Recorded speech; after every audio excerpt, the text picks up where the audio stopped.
Finally, I have reached the end of the series about the Mendel Framework. I really hope that you have liked the whole implementation and video tutorials. Now you are prepared to execute and play with the whole open source package. I'm sure that you will find original ways of improving it and creating research ideas on Darwin's portfolio management. Finally, I believed I have accomplished my initial goal and responded to the why question.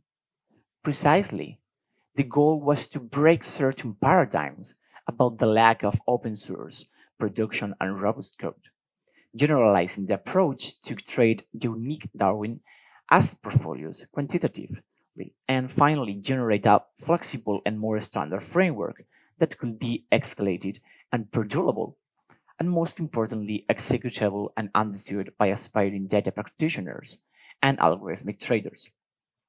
The why is even easier to define. At the Alpha team at Darwinex, we want to disrupt the asset management industry, and with this type of content is how we do it. Be sure to leave any thoughts, improvement ideas, doubts in the videos or in the GitHub repository or even in the Darwinex collective Slack. If you have any other content idea, be sure to reach out to content@darwinex.com.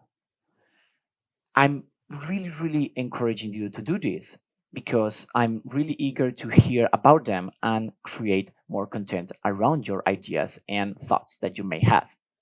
Until then, be safe and see you soon.